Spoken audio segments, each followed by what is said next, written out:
할렐루야.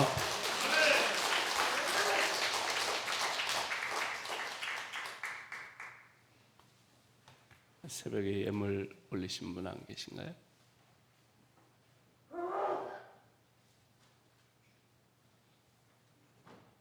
헌금하신 분은 또 기도 안 하면 또 마음이 불편할 수 있거든.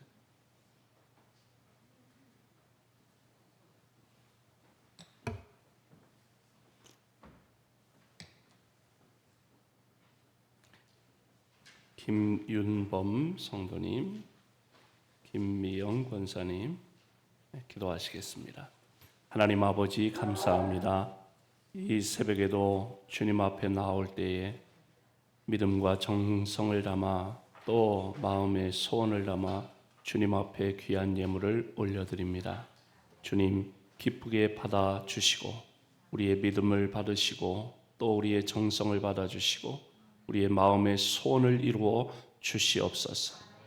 그리하여 오늘 가기 전에, 이번 주가 가기 전에, 1월이 가기 전에, 이 해가 지나가기 전에 하나님 우리의 마음의 소원을 들으시고 응답하여 주시어 응답의 기쁨을 마침내 맛보고 누리며 간증하며 하나님께 영광 돌려드리고 또 간증하며 전도할 수 있도록 은혜 베풀어 주시옵소서.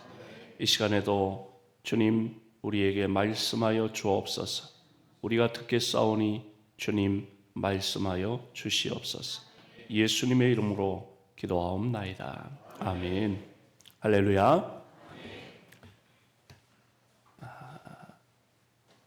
우리 사람들이 살아가면서 보면 뭔가 될 듯 그러는데 잘 안 되는 그런 사람이 있어요.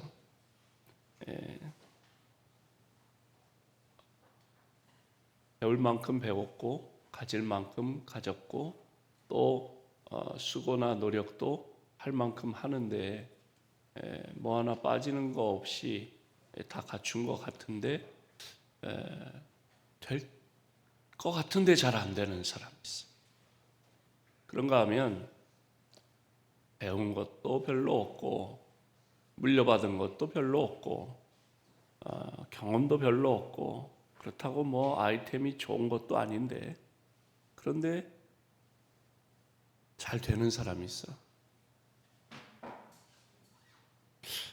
어떤 차이, 뭐 때문에 그럴까? 우리 성도들 중에도요,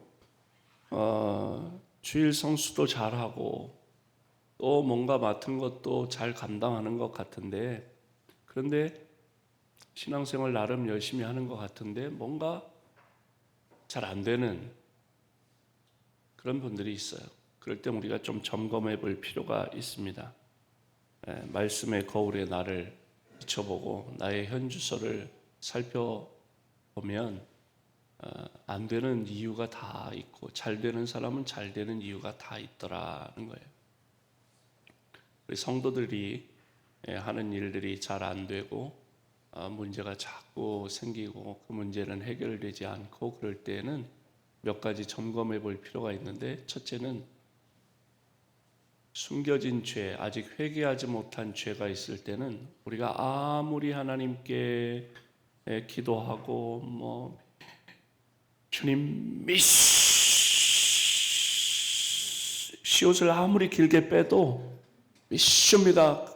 아무리 길게 빼고 기도를 해도 응답이 잘 안 돼. 뭐 때문에? 죄가 하나님과 나 사이를 가로막고 있으면 내가 아무리 뭔가를 기도해도 하나님께 그 기도가 전달이 안 돼. 죄가 가로막고 있으니까. 죄가 하나님과 우리 사이를 이렇게 단절시켜 놨기 때문에 그 죄 문제가 해결되지 않는 한, 죄를 회개하지 않는 한 하나님과 막힌 그것이 통하지를 않아요. 어떻게 하면 될까요? 죄를 회개하면 되는 줄로 믿습니다. 두 번째로는 내가 11조 생활을 잘하고 있는가 점검해 보실 필요가 있어요. 온전한 11조를 하고 있는가. 11조 생활을 제대로 하지 않으면서 물질의 복을 받을 것을 기대한다는 것은 어불성설입니다. 왜? 말라기를 읽어보면 11조를 하지 않는 것은 하나님의 것을 도둑질한 것이라고 말씀하고 있어요. 하나님의 것을 도둑질하면서 내가 잘 되기를 바란다, 물질의 복을 달라고 아무리 해도 그건 성경적인 원리에 맞지 않습니다. 물질의 문제가 잘 풀리지 않는 분들은 이 부분을 잘 해결하셔야 됩니다. 온전한 11조 생활을 하시면 하나님께서 쌓을 곳이 없는 복을 주시고 메뚜기를 막아주시고 새는 돈을 막아주신다는 거예요. 그 새는 돈을 막아주면 결국은 그게 모일 수밖에 없는 거죠. 예? 그럼 그게 한 달이 지나고 2달이 지나고 1년이 지나고 그러면 쌓일 수밖에 없는 거예요. 세 번째로는 하나님 앞에 서원한 것을 하나님은 내가 서원하며 기도할 때 하나님은 내 서원 기도를 들으시고 해결해 주시고 응답해 주셨는데 내가 서원을 이행하지 않았, 서원을 갚지 않았을 때 그 뒤로는 아무리 세게 기도를 하고 길게 기도를 해도 응답이 되질 않아요. 왜? 하나님 입장으로 여러분 입장을 바꿔놓고 생각하면 내가 한 번 속지 2번 속냐, 하나님 그러신단 말이에요.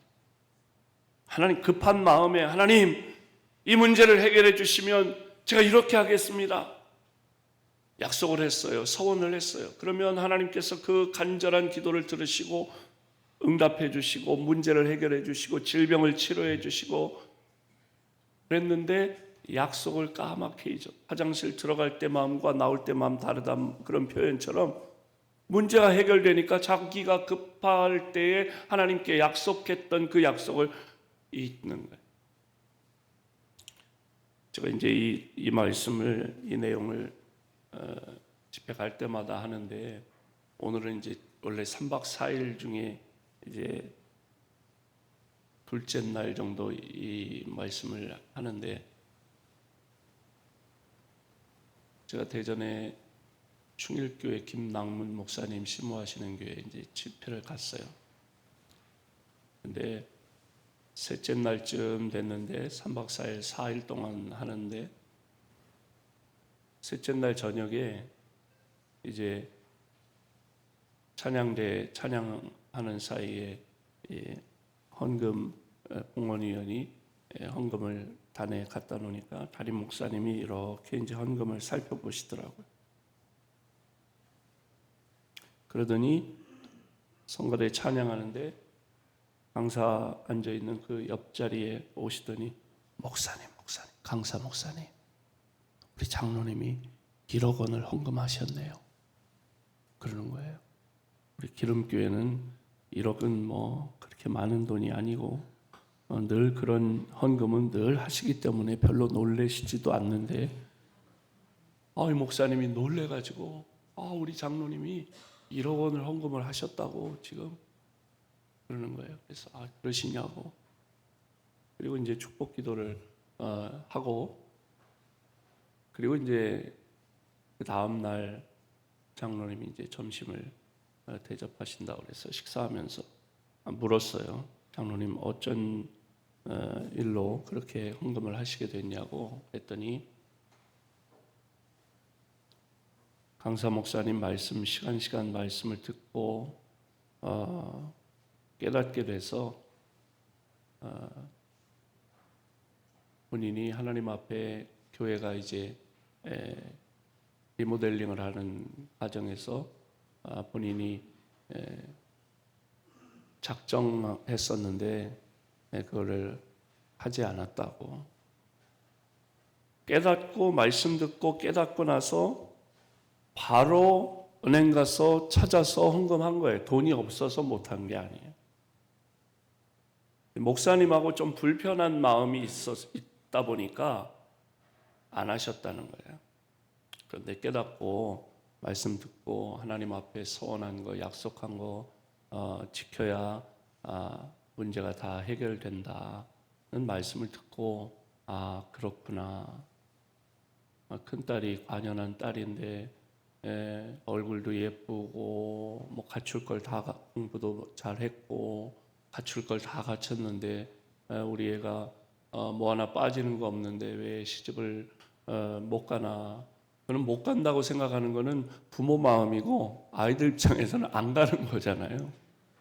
우리도 큰딸이 지금 92년생인데 시집갈 생각을 안 하네요. 네. 제 마음만 친구 목사님들이 청첩이 오고 또 만나면 휴대폰에서 막 손주 자랑질을 하는데 얼마나 부러운지요. 그러니까 장로님 마음에 왜 우리 딸이 시집을 못 가나 또 하는 일이 왜 안 되나 생각했는데 말씀을 듣고 깨닫게 됐다고. 그래서 이렇게 하나님께 약속한 헌금을 하게 됐다고 그러는 거예요. 그리고 이제 축복 기도를 해드리고 1년 뒤에 이제 그 목사님 만나서 장로님 어떻게 지내세요? 그랬더니 목사님 우리 장로님 그 딸이 결혼하게 되어가지고 결혼했다. 또 장로님이 하시는 일들이 잘 풀렸다. 그런 간증을 제가 들었어요. 우리가 살다 보면은요, 주변에 있는 사람들은 다 잘 되는데 나만 안 되는 것 같은 느낌을 가질 때가 있어요. 또 거꾸로 다 죽겠다 그러고 다 힘들다 그러고 다 어렵다 그러는데 나는 잘 되고 있어. 그래서 표정 관리를 다 어렵다는데 나만 콧노래 부르고 그러면은 눈치 없으니까 그 표정 관리를 하기가 어려울 정도로 다 어렵다는데 우리 가게는 잘 돼. 다 안 된다는데 우리 사업장은 잘 돼. 아멘 좀 해보세요. 여러분 어느 쪽이 되고 싶으세요? 네? 어느 편이 되고 싶으세요? 다 잘 되는데 나만 안 되는 그러고 싶은 사람이 누가 있겠어요? 본문에 어떻게 하면 잘 되는가? 본문의 짧은 세 구절 가운데 말씀이 뭐예요? 이스라엘에 많은 과부가 있었는데 그 흉년에 다 굶어 죽었다. 근데 이 사렙다의 과부만큼은 굶어 죽지 않았다. 이스라엘에 많은 한센시병 환자, 나병 환자가 있었는데 다 어렵고 힘들게 그렇게 진물을 나면서 어렵고 힘들게 살았다. 못 낫지를 않았다. 그런데 이방인이었던 나만 장군만은 깨끗이 고침을 받았다. 그런 내용이에요. 어떻게 하면 그럴 수 있느냐? 다 안 되는데. 그 비결이 오늘 본문에 나와 있습니다. 25절, 26절 함께 읽어볼까요? 시작.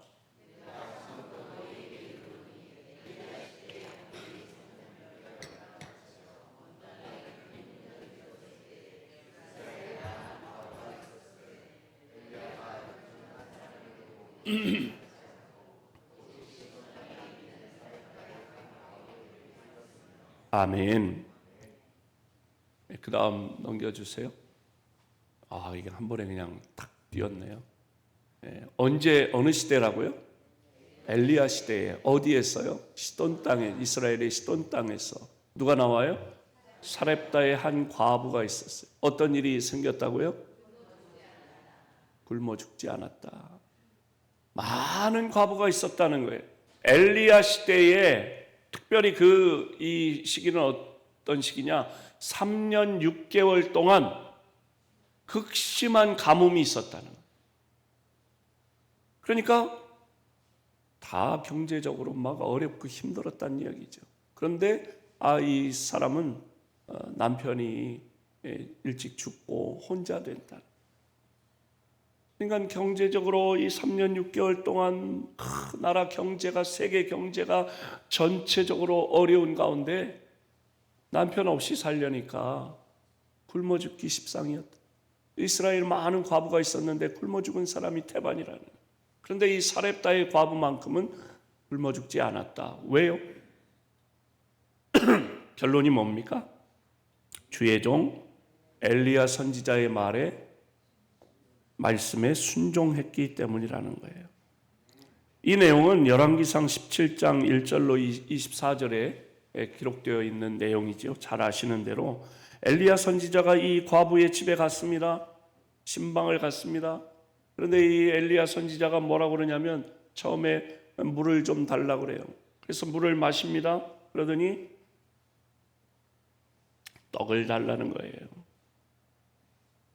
지금 상황은 이 집의 상황은 어떤 상황이냐? 3년 6개월 동안 긴 흉년 때이기 때문에 이제 가지고 있던 그 양식, 가루통에 가루가 마지막 한 움큼이 남아있고 기름병에 기름이 마지막 이제 이렇게 깔려 있는 상태에서 이 마지막 이 가루로 반죽해서 마지막 최후의 만찬으로 아들과 함께 이 떡을 만들어 먹고 나면 이제는 아무것도 없는 마지막 한 끼 먹을 양식이 있는 그런 상황인데 엘리야 선지자가 떡 좀 달라는 거예요. 저는 이 열왕기상 17장을 읽으면서 같은 업종에 종사하는 사람 입장에서 엘리야 선지자 입장에서 볼 때 제 속으로 이 말씀을 읽으면서 베룩이 간을 빼먹지 목사가 돼가지고 부잣집에 신방 가서 한 끼 밥을 먹는 거는 무슨 부담이 있겠어요. 그런데 이 가난한 과부 집에 가서 떡을 내놓으라는 좀 심하다 그런 생각이 들어요. 마지막 이 한 움큼 남은 걸로 이제 반죽해서 구워서 기름칠해서 아들하고 먹고 끝내는 이제는 손가락 빨다가 죽어야 되는 그런 상황인데 떡을 내놔라. 아마도 눈물을 머금고 떡을 만들어 아마 제 그냥 예상으로는 2덩어리 만들어서 하나는 엘리야 선지자에게 드리고 하나는 아들에게 주지 않았을까 그런 생각을 하게 됩니다. 도저히 순종할 수 없는 상황. 아니 엘리야 선지자님 이게 우리 마지막 한 끼 양식인데 안 돼요. 우리 아들 먹여야 돼요. 이럴 수 있는 상황인데 눈물을 머금고 떡을 만들고 대접을 했다는 거예요. 도저히 순종할 수 없는 상황이고 순종할 수 없는 그런 조건이었지만 순종을 했습니다. 그 결과 어떻게 됐습니까? 열왕기상 17장 16절에 보니까 여호와께서 엘리야를 통하여 하신 말씀같이 통에 가루가 떨어지지 아니하고 기름병에 기름이 없어지지 아니하니라. 다 탈탈 털어서 떡을 만들었는데 뚜껑을 열어보니까 또 가루가 채워져 있어요. 기름을 다 한 방울 마지막 한 방울까지 다 떨어뜨려서 떡을 만들 때 사용했는데 기름병에 또 기름이 차 있어요. 기적이 일어난 것입니다. 할 수 없는 상황이었는데 순종했더니 3년 6개월의 가뭄이라고 하는 환경의 한계를 뛰어넘게 하셨고 또 과부라고 하는 혼자 벌어먹어야 하는 남편이 벌어다 주는 게 없이 그런 과부라고 하는 개인의 조건의 한계를 뛰어넘어 3년 6개월을 굶어 죽지 않고 하나님이 채워주시는 그 가루통에 채워주시는 그 가루, 그 기름병에 채워주시는 그 기름으로 굶어 죽지 않게 된 줄로 믿습니다. 순종할 만하면 하고 순종할 만하지 않으면 순종하지 않고가 아니라 순종할 수 없는 그런 조건에서도 순종했더니 조건의 한계를 뛰어넘고 환경의 한계를 뛰어넘는 그런 하나님의 은혜와 축복을 경험하게 된 줄로 믿습니다. 우리 교회 현 장로님, 지금 원로 장로님이신데 그 당시에는 시무 장로님이셨는데, 현 장로님 딸이 둘이고 아들이 하나인데 막내 딸이 수정이라고 있어요. 이 수정이가 얼굴이 얼마나 예쁜지 몰라요. 그래서 다니던 이 은행의 사보에 표지 모델로 나올 정도로 아주 빼어난 미모를 가지고 있고 공부도 할 만큼 했고 좋은 그런 외국계 은행에 다니는 거예요. 근데 이 아이가 이제 제가 교회 부임해 보니까 70년대에 지은 건물이에요. 우리 예배당이. 2007년 10월에 제가 부임해서 이렇게 낮 예배를 드릴 땐 몰랐어요. 근데 저녁 예배 시간이 되니까 어두침침해가지고 성도들의 얼굴을 분간하기 힘들 정도로 밝기가 어둡고, 또 한 주 이렇게 주일날 설교를 하고 났더니 그 조그만 콜론 스피커라고 있잖아요. 요만한 거. 스피커가 터져가지고 찍찍찍찍거려요.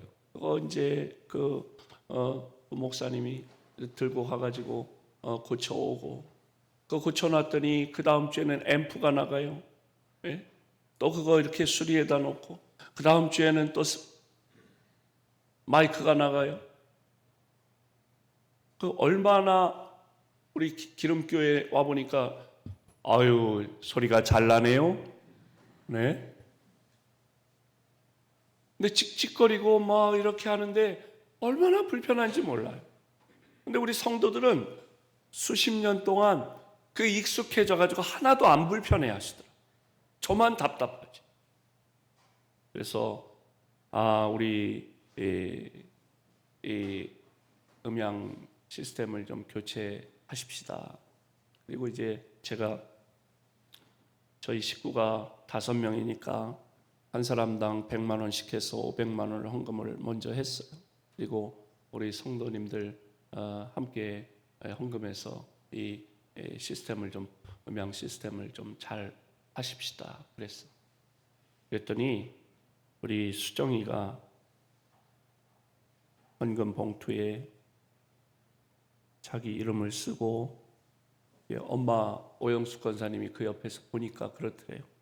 자기 이름을 쓰더니 봉헌금 하는데 앞에 5자를 쓰더래요. 그래서 5만 원 하려나 보다. 그래서 5 하더니 동그라미를 치더래요. 하나, 둘, 셋, 넷. 그러더니 펜을 안 놓더래요. 동그라미를 하나를 더 치더래요. 50만 원? 근데 펜을 또 계속 안 놓고 짚고 있더래요. 그래 동그라미 하나를 더 치더래요. 500만 원을 헌금을 쓰더라는 거예요.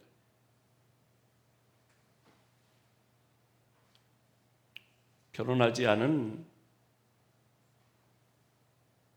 여자 청년이 500만 원 헌금을 하겠다고 써낸 거예요. 엄마가 놀라는 거지, 권사님이. 500만 원을 헌금하다니. 헌금을 했어요. 제가 우리 수정을 위해서 간절히 축복하며 기도했습니다. 우리 권사님 기도 제목이, 장로님 기도 제목이 우리 수정이 좋은 배필감 만나서 만남의 축복을 허락해 주시고 그래서 결혼하게 해주세요 하는 게 기도 제목이에요. 그런데 한 석 달 지났는데 우리 수정이가 목사님 그러고 목양실로 오는 거예요. 그래서 어쩐 일이냐 그랬더니 목사님 이거 받으세요 주는 거예요. 뭘 줄까요? 청첩장. 목사님 주례해 주세요. 그래 주례해야지. 야, 너 남친이 없었잖아. 네, 목사님. 하나님이 직장 상사가 소개를 해줬대. 자기 후배를 소개를 해줬는데 믿음 좋은 우리 여자 청년들이나 또 우리 청년들이 결혼하기 힘든 게 부모님이 특히나 장로님이든지 뭐 이렇게 집사님이든지 목사님 부모님이라면 그 배필감을 믿는 사람이랑 해야 된다고 하니까 제한되잖아요. 만남에 제한이 되니까 이게 기회가 잘 안 주어지잖아요.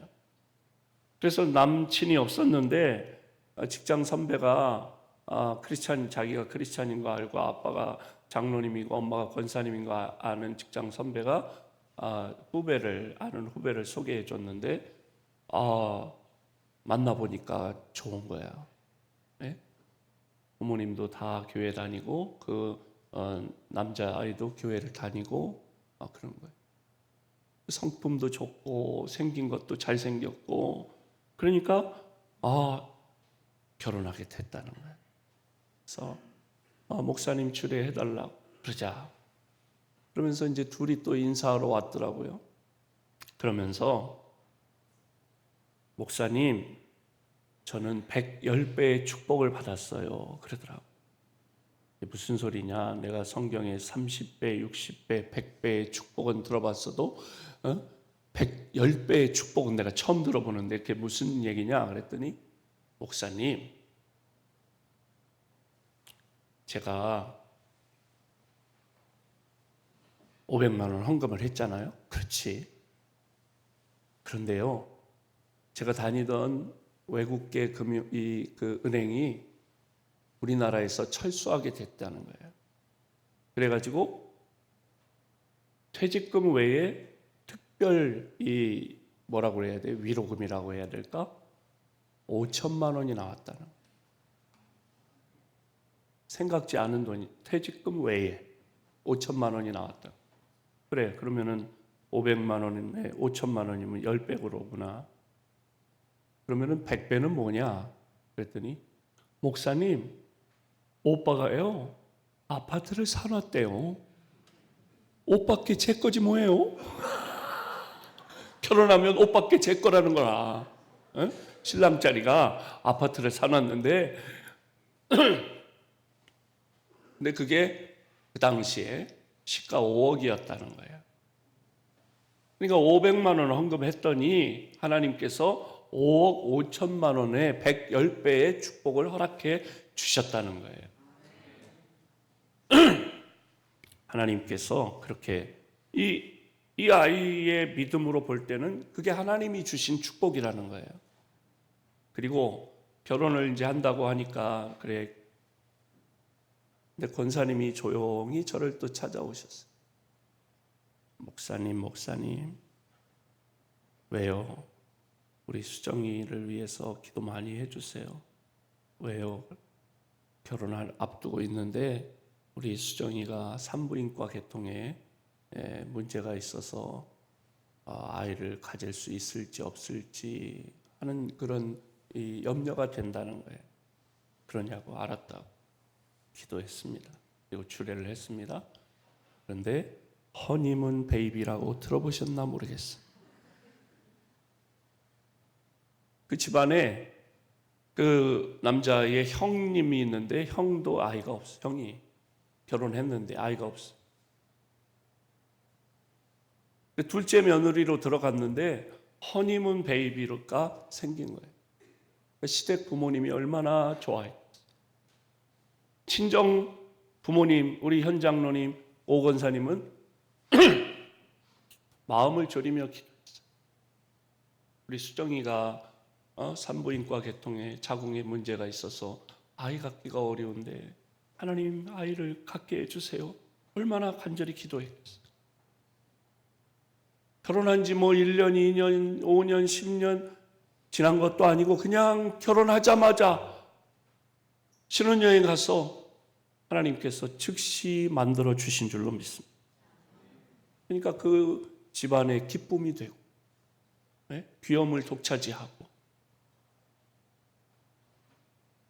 젊은 청년이 500만 원 헌금한다는 게 쉬운 얘기가 아니거든요. 그렇잖아요. 지도 쓸 돈이 많고 시집 갈 때 쓸 돈도 있고. 근데 우리 수정이가 얼마나 믿음도 좋고 얼굴도 예쁜 것뿐만 아니라 마음이 예쁜지 결혼하기 전에 우리 장로님, 권사님, 자기 친정 부모님 사시는 그 빌라에 자기가 110배의 축복을 받았다고 그랬는데 회사에서 받은 그 5천만 원을 부모님을 드린 거예요.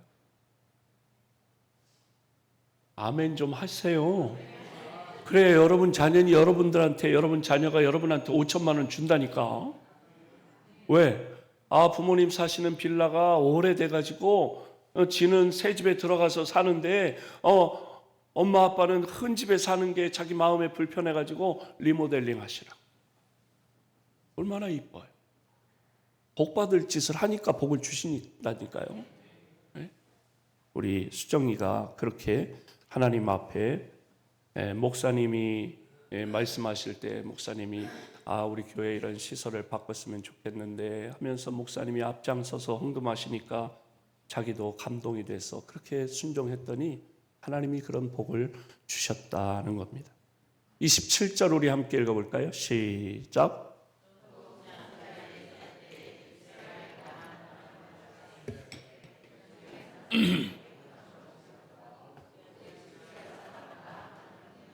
아멘. 어느 시대라고요? 이번엔 엘리사 선지자 시대예요. 어디에서 사는 사람? 수리아라고 하는 나라에 사는 사람. 누구요? 나아만 장군인데 이 장군은 장군인데 그런데 그만 한센시병에 걸렸어요. 나병에 걸렸어요. 옛날 우리 표현으로 문둥병에 걸렸어요. 무슨 일이 있었느냐? 그 문둥병에 걸렸는데 깨끗이 고침을 받았대요. 이스라엘에 많은 나병 환자들이 있었지만 하나도 고침받지 못했는데 이 나아만 장군만 고침을 받았대요. 그것도 퍼펙트하게 깨끗이 어린아이의 살같이. 왜요? 뭐 때문에? 주의 종 엘리사 선지자의 말에 순종했기 때문에. 엄밀하게 말하면 복종했지요. 순종하기가 어려우니까 복종을 했어요. 잘 아시다시피 문둥병에 걸린 아람 왕의 군대 장관인 나아만 장군이 문둥병에 걸렸어요. 장군이니까 얼마나 큰 권력을 가지고 있습니까? 얼마나 큰 그런 부가 있었겠습니까? 그런데 그가 가지고 있던 권력이나 부가 그의 병을 고칠 수가 없었어요. 그래서 개인의 질병의 한계 때문에 절망할 수밖에 없는 상황이었습니다. 그런데 집에서 일하던 하인 중에 이스라엘에서 온 여자아이가 있었는데 이 아이가 주인님 우리 고향 나라에 가면은 용한 목사님이 계세요. 엘리사 목사님이 계신데요. 이 목사님에게 기도를 받으면은요 어떤 병이든지 나아요. 죽은 사람도 살아났거든요. 막 이런 식으로 막 얘기를 했어요. 그러니까 뭐 백약이 무효니까요. 절망적인 상황이니까 먼 나라를 찾아갑니다. 엘리사 선지자를 찾아갔습니다. 그러면 이 나아만 장군이 생각했을 때는 큰 나라에 장군이 왔으니까 엘리사 선지자가 버선발로 뛰어나와서 자기를 맞이해 줄 줄 알았어요. 그런데 나와보지도 않는 거예요. 심부름하는 아이를 보내가지고 얘기를 하는 거예요. 엘리사 선지자는 직접 본인이 나오지도 않고 심부름하는 아이를 보내가지고 뭐라고 그러느냐? 우리 엘리사 목사님께서요 요단강에 가서 7번 씻으시래요. 그 말을 듣고 화가 치밀어 오르는 거예요. 네? 내가 누군데 나와보지도 않고 이렇게 무시를 하는가? 야 때려치자, 가자, 돌아가자. 근데 같이 왔던 수행원들이 속는 셈 치고 미쳐봐야 본전인데 그대로 요단강으로 가시죠. 그래서 할 수 없이 요단강에 가서 물에 한 번 들어갔다 나옵니다. 그런데 여전히 상처가 그대로예요. 또 2번 들어갔다 나옵니다. 3세 번이라고 3번째 들어갔다 나와도 여전히 진물이 고름이 흐릅니다.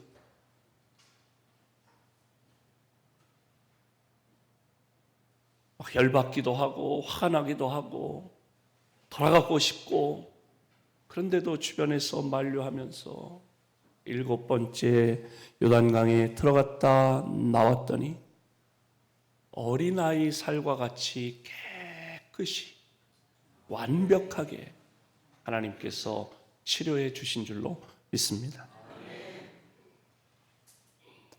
그는 순종할 수 없어서, 왜? 자기가 동의가 안 되니까요.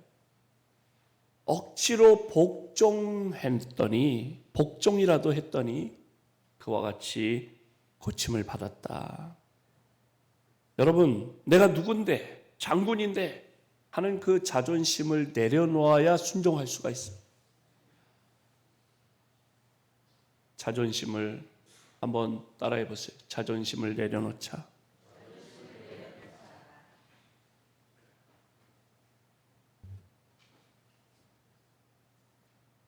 이스라엘에 많은 과부가 있었는데 그 중에 순종했던 이 사렙다의 과부만 굶어 죽지 않았다.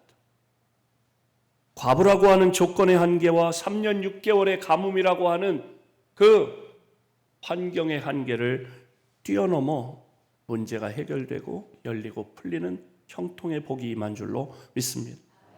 많은 이스라엘의 나병 환자가 있었는데 하나도 고침받지 못했는데 순종할 수 없어 복종이라도 했더니 모든 것을 다 소유했지만 결정적인 하자 인생, 자기의 어떤 수고나 노력이나 인맥을 통해서 해결할 수 없었던 그 개인의 질병의 한계 상황을 권력과 돈으로도 해결할 수 없었는데 그 절망적인 한계를 자존심 내려놓고 순종함으로 그가 고침받았던 것처럼 저와 여러분이 하나님의 말씀에 순종해야 할 줄로 믿습니다.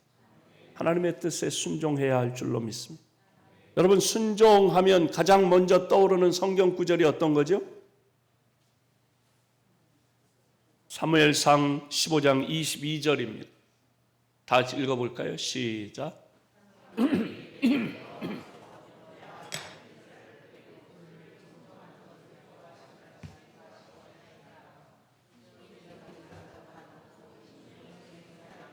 아멘. 순종이 제사보다 낫고 듣는 것이 숫양의 기름보다 나으니라고 하는 말씀은 우리가 잘 기억해요. 그리고 잘 암송해요.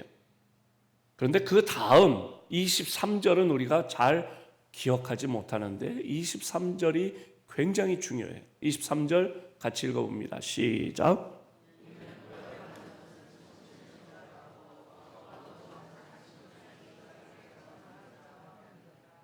아멘. 왕이 여호와의 말씀을 버렸으므로 여호와께서도 왕을 버려 왕이 되지 못하게 하셨나이다. 순종했던 사울은 일개 그냥 보통 사람이었는데 하나님께서 그를 왕으로 세우셨지만 왕이 된 뒤에 그가 하나님의 말씀에 순종하지 못했을 때 하나님께서 그를 왕의 자리에서 내치셨어요. 조금 전에 말씀 23절 말씀 앞에 페이지를 같이 띄워주실까요? 순종이 제사도보다 낫고 듣는 것이 숫양의 기름보다 나으니 23절에 이는 거역하는 것은 점치는 죄와 같고 불순종하는 것은 점치는 죄와 같고 완고한 것은 불순종하는 것은 사신 우상에게 절하는 죄와 같음이라. 순종은 해도 그만이 아니라는 거예요. 불순종이 죄라는 거예요. 어떤 죄냐? 점치는 죄와 같다는 거예요. 하나님의 말씀, 하나님의 뜻, 성령의 감동을 거역하는 것은 점치는 죄와 같다. 그리고 완고한 것은 자기의 뜻을, 자기의 감정을, 자기의 생각을 굽히지 않고 자기의 자존심을 내려놓지 않고 그냥 고집하며 하나님이 하라는 거 하지 않고 하나님이 하지 말라는 것만 골라 하는 이 완고한 것은 사신 우상에게 절하는 죄와 같음이라. 우상 숭배라는, 자기가 하나님이라는 거예요. 자기가 하나님보다 더 높다는 거예요. 왜? 하나님이 하라는데 안 하니까. 하나님보다 자기가 더 높으니까 따르지 않는 거 아니겠어요?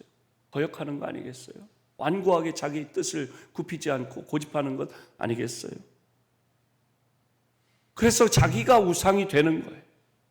순종하지 못하고 거역하고 완고한 고집을 부리는 것, 그것은 점치는 죄와 같고 우상에게 절하는 죄와 같다. 하나님 가장 싫어하시는 게 우상 숭배. 그 불순종하는 사람은 우상 숭배의 죄를 범하는 거라는 거예요. 그러니까 순종해야 하겠습니까? 하지 말아야 하겠습니까? 우상에게 절하는 그런 우상 숭배하는 사람에게 하나님께서 복 주시지 않습니다. 그럼 우리가 무엇을 순종해야 할까요? 첫째, 뭐에 순종해야 돼요? 하나님의 말씀, 하나님의 뜻, 하나님의 명령에 순종해야 할 줄로 믿습니다. 두 번째로 뭐에 순종해야 돼요? 성령의 감동, 성령의 지시, 성령의 깨달음에 주실 때에 순종해야 할 줄로 믿습니다. 말씀을 듣다가 기도하다가 성령께서 감동을 주시는 거예요. 야, 그렇게 해라. 그러면 즉시 순종하세요. 그러면 하나님의 뜻을 이루어드리고 내가 복받는 길입니다. 세 번째로는 뭐에 순종하라고요? 주의 종 담임 목사님의 말씀에 순종하시기를 바랍니다. 우리가 신앙생활하는데 이 나아만 장군이나 사렙다 과부가 어떻게 그런 이스라엘에 많은 과부가 있었는데 이 사람만 3년 6개월 가뭄에 굶어 죽지 않았느냐? 이스라엘에 많은 나병 환자가 있었는데 다 고침받지 못했는데 어떻게 이 이방인 나아만 장군만 고침받았느냐? 주의 종의 말씀에 순종했기 때문에. 자기가 동의가 되지 않을 때에는 불순종이라도 했을 때에 그와 같은 은혜를 받게 된 줄로 믿습니다.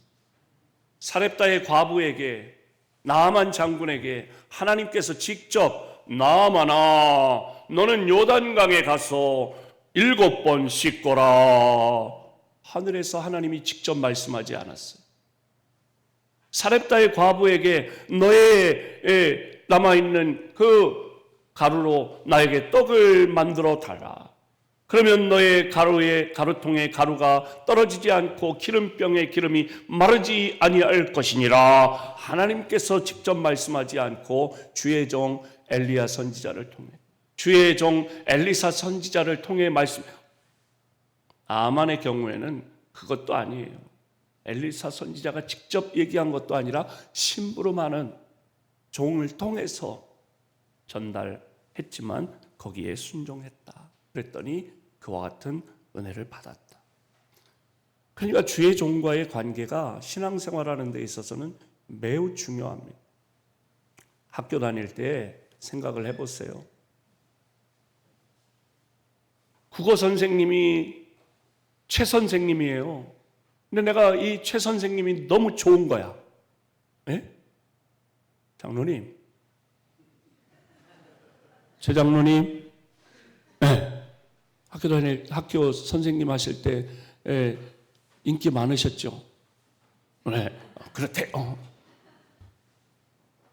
그 과목의 선생님이 좋으면 그 과목 성적이, 내가 그 선생님을 좋아하면 그 과목이 성적이 올라가요.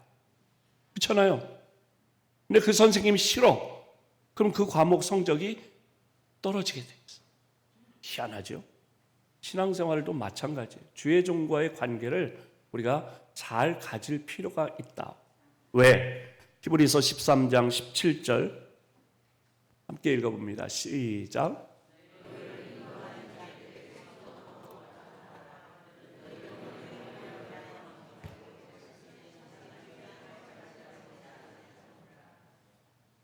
그 다음에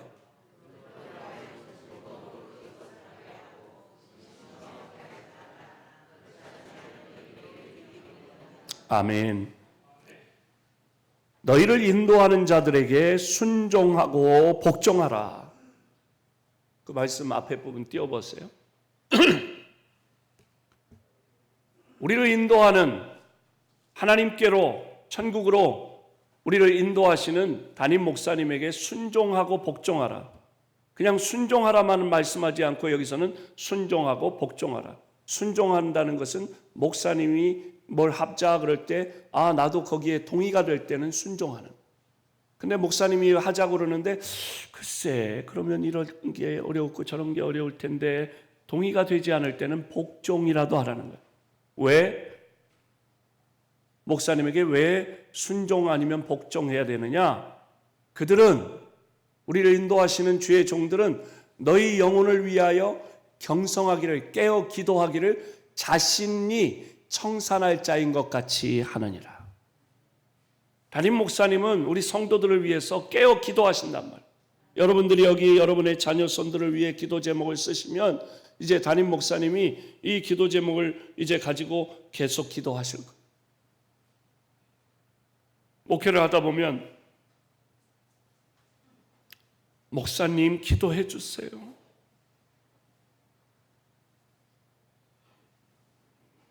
제가 암이래요. 또 이런 문제가 있대요. 우리 아이가 어떤 문제가 있대요. 기도해 주세요. 알았다고 기도하겠다. 담임 목사는 새벽에 나와서 하나님 아버지 우리 오늘도 1월 5일 2024년 1월 5일 8시 30분에 우리 한정혜 권사님 왼쪽 무릎 연골 인공관절 수술을 하는데 하나님 어쩌게도 예배 끝나고 가면서 차 안에서 기도해 드렸어요. 전화해서. 지난 주일에도 기도해 드렸지만 기도해 드렸어요. 우리 권사님 수술이 잘 되게 해주세요. 우리 장로님 하나님 이 문제를 해결해 주세요. 근데 새벽에 나와 간절히 부르짖어 기도하는데 정작 그 본인은 집에서 쿨쿨 자고 있어.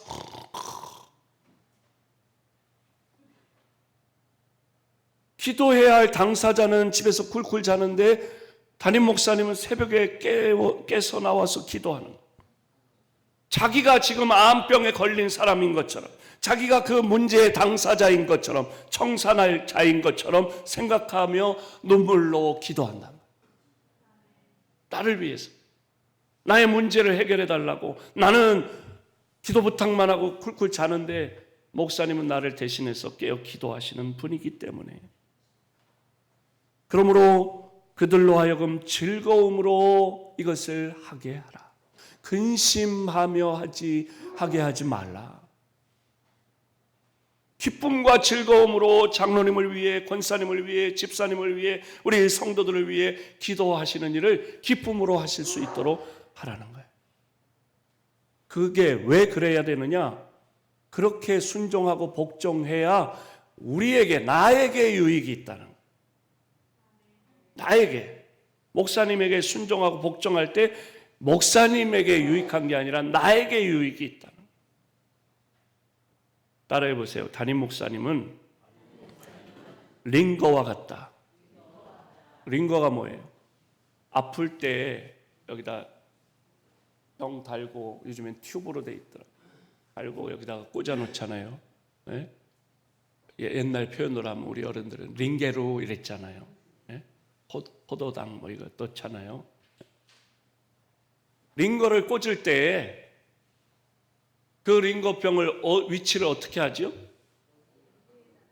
심장보다 높이 매달아요. 그래야 그게 똑똑똑 떨어진 거에 이 튜브를 타고 내 혈관으로 들어가잖아요.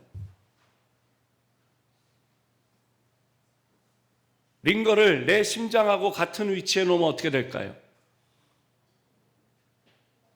똑똑똑 안 떨어져요. 그냥 그대로 있어요. 안 들어와요. 포도당이. 링거를 내 침대에 눕고 링거를 바닥에 딱 놓으면 어떻게 될까요? 말해요. 내 혈관에서 피가 거꾸로 흘러내려요. 빠져나가요. 담임 목사님을 어떻게 우리가 대해야 되느냐? 링거처럼 대하세요. 링거 한 병에 얼마예요? 몇천 원이면 된대요. 기본적인 거는. 근데 거기다가 뭐 영양제를 넣고 뭐 이러면은 그게 뭐 3만 원짜리도 있고 5만 원짜리도 있고 그렇게 되잖아요. 그 기본적인 거는 몇천 원밖에 안 한대요. 그 몇천 원짜리를 그 신주단지 못 쓰듯이 요 내 머리 위에다가 매달아 놓는 이유는 뭐냐? 그래야 그게 유익이 된다. 나에게. 링거 뭐 그거 3천 원밖에 안 하는 거 5천 원밖에 안 하는 거 에이 바닥에 그러면 피가 거꾸로 나가. 담임 목사님에게 순종하고 복종하는 것이 너희에게 유익이 있느니라 저의 말이 아니라 하나님의 말씀에 기록되어 있어요. 히브리서 13장 17절 말씀을 잘 기억하세요. 또 역대하 20장 20절 말씀 함께 읽어볼까요? 시작.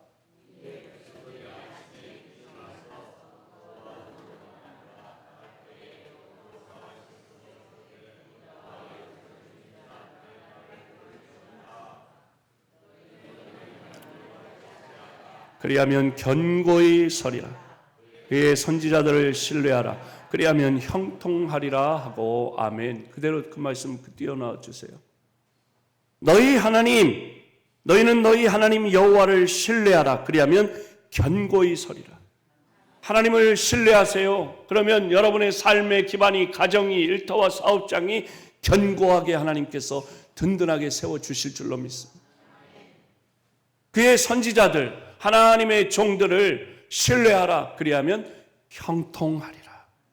주의 종을 신뢰하면 형통한 복이 그가 하는 모든 일이 형통하리로다 하신 말씀과 같이 형통한 복이 임할 줄로 믿습니다. 갈라디아서 6장 6절 말씀 함께 읽어봅니다. 시작.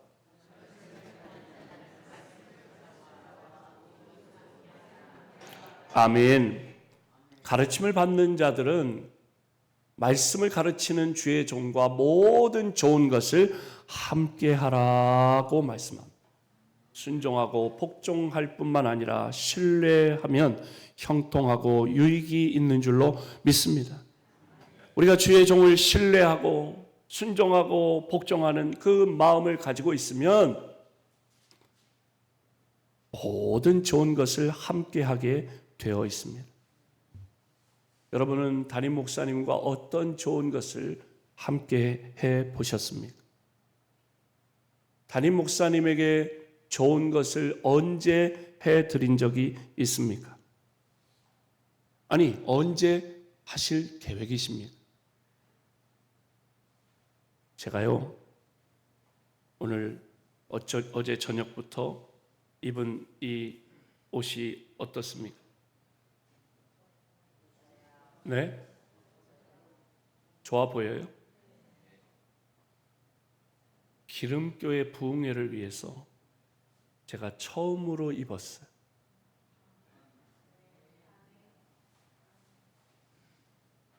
제가 어제 저녁에 처음 입은 거예요. 신상. 우리 권사님이 목사님, 제가요 원래 비밀인데 82kg였는데 74kg가 됐어요. 그러니까 우리 장로님이 뭐라 그러냐면, 목사님 엉덩이가 전에는 제법 볼만했는데 엉덩이가 너무 홀쭉해지셨어요. 우리 장로님이 그러시더라고요. 장규택 장로님. 어떤 권사님 그러더라고요. 목사님 양복을 입으셨는데 바보같이 생겼어요. 왜? 8kg가 빠지니까 엉덩이가 막 이 바지가 막 이렇게 핫바지처럼 되고 그렇게 된 거예요. 그러더니 그 다음 주에 우리 권사님이 봉투를 가지고 오셨어요. 목사님, 양복이 너무 보기가 그래요. 살이 너무 많이 빠지셔서 보기가 너무 안타까워요. 새로 양복 하나 하세요. 그래서 그 양복을 맞췄어요. 근데 이 동네에 잘하는 양복점 있어요. 노회론가 하는 그런 데 있잖아요. 거기에. 그래서 거기서 양복을 맞췄는데 저는 신일교회 주일 예배에 처음 입고 싶었으나 어제 찾게 돼서 뭐 어차피 예배 드리는데 하나님 앞에 입는 거니까 어제 처음으로 입었어요. 근데 저에게 참 격려가 돼요. 우리 권사님이 그렇게 나를 생각해 주시고 염려해 주고 목사님 바지가 바보같이 생겼어요. 그러고 끝났으면은 괘씸한 지고 그렇게 됐을 텐데. 응? 근데 바보로 그냥 놔둘 수가 없는 거예요. 우리 권사님이. 응? 그래도 우리 담임 목사님인데 우리 목사님인데 그래가지고 폼이 좀 나잖아요. 여러분 그게 격려가 되더라고요. 힘이 나더라고요. 용기가 생기더라고요. 우리 성도님들이 나를 사랑해 주는구나. 더 열심히 해야지. 이런 마음이 들어요. 네. 우리 어제는 우리 사랑하는 우리 박 장로님께서 식사 대접을 해주실 뿐만 아니라 목사님, 이제 장로님은 교단에서 여러분 뵀으니까 목사님 많이 전보다 많이 살이 빠지신 것 같다고 이번에 수술도 하셨다는데 강원도 양구에서 이렇게 하는 꿀이 있는데 약꿀이라고 이거 드시고 좀 힘내셨으면 좋겠다고 또 꿀단지를 하나 주셨어요. 그래서 여기 이 대목이 또 중요해. 그런데 이게 지금 하나밖에 안 남아가지고 담임 목사님도 드려야 하는데 강사 목사님만 드리게 돼서 담임 목사님께 죄송한데 그거는 하나 담임 목사님 거는 계속 담임 목사님 계시니까 따로 주문해서 담임 목사님은 새로 드릴 겁니다. 그리고 저에게 주셨어요. 아멘 좀 해봐요. 어디 제가 집회 가면 평택의 감리교회 집회 갔더니 어떤 권사님이 은혜 받았다고 하면서 양복 하나 해입으시라고 뭘 주시더라고요. 봉투를. 그래서 제가 그랬어요. 담임 목사님은 벌써 드렸습니다. 그러더라고요. 여러분 강사는요 저를 뭐 다시 볼지 안 볼지 뭘 알아요. 잘 안 해도 돼요. 네? 텔레비전에 나오는 멋있게 생긴 그 남자 탤런트 보고 헤헤 거리잖아요. 우리 여성 동지 여러분. 네? 우리 남자들은 또 안 그러나? 텔레비전에 나오는 예쁜 아가씨 보면은 막 이쁘다 그래. 그거 다 그림의 떡이요. 나와 상관없어요. 중요한 건 옆에 있는 사람이요. 옆에 있는 사람이요. 한번 쳐다보세요. 옆에 있는 분을. 장로님, 딴짓 하지 말고 옆에를 보시라고. 그냥 이런 거 보지 말고 잘 제대로 좀 보세요. 네? 내 남편, 내 아내에게 잘하는 게 중요하지 다른 사람 침 흘려도 쓸데없다니까. 다 소용없는 거예요. 아니 뭐 조인성이 잘생기고 뭐 이정재가 잘생긴 게 나랑 뭔 상관이야. 걔하고 나하고 뭔 상관이야. 아무 상관없어. 그냥 잘생겼구나 그걸로 끝이지. 내 옆에 있는 내 남편이 최고요. 내 아내가 최고예요. 오로지 나는 조진이밖에 몰라요. 우리 조진이 사모님을. 나는 첫 번째 여자고 그 마지막 여자예요. 강사, 어제 유명한 어떤 목사님 다 쓸데없어요. 목사님 중에 최고는 누구예요? 강욱준 목사님이요. 백병돈 2박 3일만 쓰고 버리는 거예요. 나는. 네? 제가 무슨 여러분하고 무슨 제가 기억하고 또 가가지고 여러분을 위해서 뭐 여러분 기도 제목을 나도 내 양이 있어요. 내 양을 위해 깨어 기도하지 남의 양을 위해 깨어 기도하지 않아요. 여러분에게 있어서는 담임 목사님이 나보다 나이가 많든 적든 그거 상관없어요. 담임 목사님이 나보다 많이 배웠든 적게 배웠든 그게 상관이 없어요. 우리 목사님, 따라해보세요. 우리 목사님. 기도하실 때도 강욱준 목사님 이렇게 기도하지 말고 우리 담임 목사님 그렇게 기도하세요. 내 목사님 그러면 좀 이상하니까 우리 목사님. 그래서 담임 목사님하고 좋은 것을 함께 하세요. 여러분이 먹어 맛있으면 담임 목사님도 먹어 맛있는 거예요. 내가 좋으면 담임 목사님도 좋은 거예요. 얼마 전에 저희 감찰에 한 학교에 갔어요. 그랬더니 어떤 집사님이 뭘 싸가지고 왔어. 그래서 이렇게 담임 목사님한테 풀러봐. 그러니 가볍고 따뜻한 이 외투를 목사님 올겨울에 따뜻하게 지내세요. 그리고 갖다 주더라고. 그래서 옆에서 제가 졌습니다 그랬죠. 왜요? 부러우면 지는 거니까.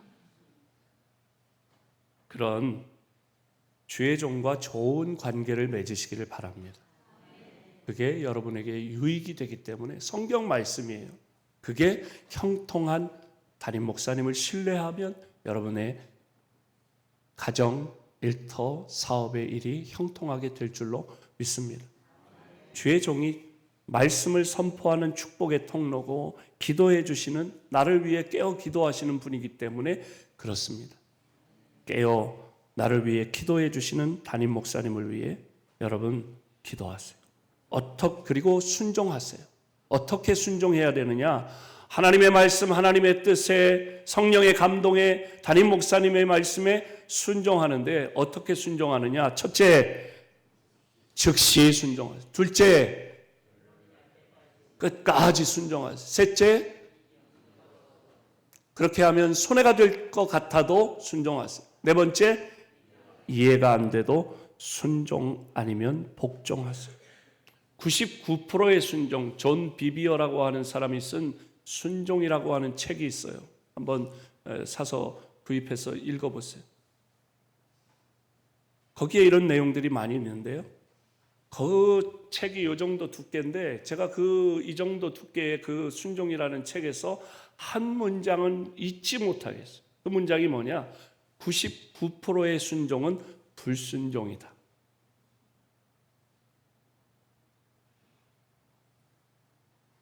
99가지를 순종하고 한 가지를 불순종하면 그건 전체적으로 불순종이다. 99점이면 100점 만점에 99점이면 굉장히 훌륭한 점수 같은데 그런데 순종 부분에 있어서는 99%의 순종은 불순종이래요. 그래서 제가 그 문장을 잊을 수가 없어요. 하나님의 말씀에 100% 순종하십시다. 성령님이 감화 감동 주셨을 때 깨닫게 하셨을 때 100% 순종하십시다. 온전히 순종하십시다. 담임 목사님 말씀에 순종이 안 되걸랑 복종이라도 하십시다. 핑계대지 말고 순종하십시다. 이유 없이 순종하십시다. 그러면 형통하게 될 것이고 견고하게 될 것이고 유익하게 될 것이고 하는 일이 다 잘 될 줄로 믿습니다. 우리 찬송가 546장 함께 부르시고 기도하시겠습니다. 546장 부르시고 기도하시는데